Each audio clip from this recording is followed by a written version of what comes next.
પાકિસ્તાનના ઘરમાં ઘૂસીને કરેલી એર સ્ટ્રાઇક બાદ વૈશ્વિક ફલક પર પાકિસ્તાન એકલું પડી ગયું છે। દુનિયાના ટોચના દેશો અમેરિકા, રશિયા, ફ્રાન્સ, ઓસ્ટ્રેલિયા, ચીન આ તમામ દેશોએ ભારતની આતંકવાદ વિરુદ્ધ કરેલી કાર્યવાહીને સમર્થન આપ્યું, જ્યારે કે પાકિસ્તાનને તેમની ધરતી પર ધમધમતા આતંકના અડ્ડાઓ અને આતંકના આકાઓ વિરુદ્ધ કાર્યવાહી કરવા પણ ચેતવણી આપી। વિશ્વ ફલક ઉપર એકલું અટૂલું પડ્યું પાકિસ્તાન। ભારતની એર સ્ટ્રાઇકને દુનિયાના ટોચના દેશોનું સમર્થન। પુલવામાના આતંકી હુમલા બાદ ભારતે પાકિસ્તાનના ઘરમાં ઘૂસીને કરેલી એર સ્ટ્રાઇકને દુનિયાના તમામ ટોચના દેશોએ સમર્થન આપ્યું છે અને સાથે જ તેઓએ આતંકવાદને પનાહ આપવા મુદ્દે પાકિસ્તાનની ઝાટકણી કાઢતા વૈશ્વિક ફલક ઉપર પાકિસ્તાન એકલું પડી ગયું છે।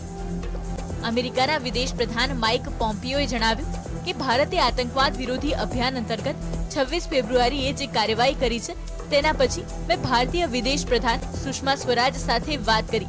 ભારત સાથે અમારા નજીકના સંરક્ષણ સંબંધો છે। અમે બંને દેશો વચ્ચે શાંતિ જળવાઈ રહે તેમ ઈચ્છીએ છીએ।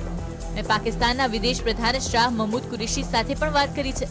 પાકિસ્તાન પોતાની ધરતી ઉપરથી આતંકવાદ ફેલાવી રહેલા આતંકી સંગઠનો વિરુદ્ધ કડક પગલાં ભરે। પાકિસ્તાનને હંમેશા છાવરતા રહેતા ચીને પણ પાકિસ્તાનને ફટકાર લગાવી। ચીનના વિદેશ મંત્રાલયના પ્રવક્તા લુ કાંગે કહ્યું કે ભારત અને પાકિસ્તાન બંને પરસ્પરના સંબંધો મજબૂત બને તેના ઉપર ભાર મૂકવો જોઈએ। બંને વચ્ચેના મૈત્રીપૂર્ણ સંબંધો શાંતિ અને સ્થિરતા તેમજ વિકાસ માટે જરૂરી છે। મને આશા છે કે બંને દેશો તણાવ આગળ નહીં વધારે। પાકિસ્તાન આતંકવાદી અડ્ડાઓ પર કાર્યવાહી કરે અને રાજકીય લાભ ખાટવા આતંકવાદ બંધ કરે। તો આ તરફ ઓસ્ટ્રેલિયાએ પણ જૈશ અને લશ્કરે તોયબા જેવા સંગઠનો ઉપર રોક લગાવવાની માંગણી કરી છે। ઓસ્ટ્રેલિયાના વિદેશ પ્રધાન મેરી સ્પેને કહ્યું કે પુલવામા આતંકી હુમલાના વિરોધમાં ભારતે પાકિસ્તાનના આતંકી અડ્ડાઓ ઉપર હુમલો કર્યો છે।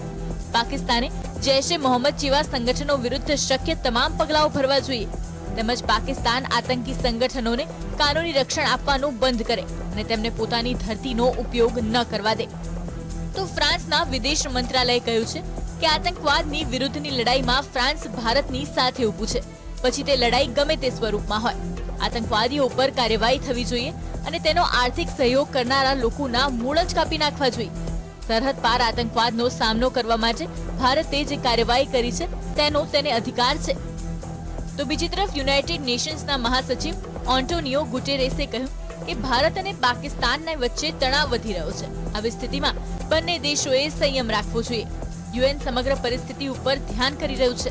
બંને દેશ સાથે મળીને તુરંત હકારાત્મક પગલાં ભરે। જો બંને દેશ રાજી થશે તો યુએન મધ્યસ્થી કરવા તૈયાર છે। Bureau report, GSTV।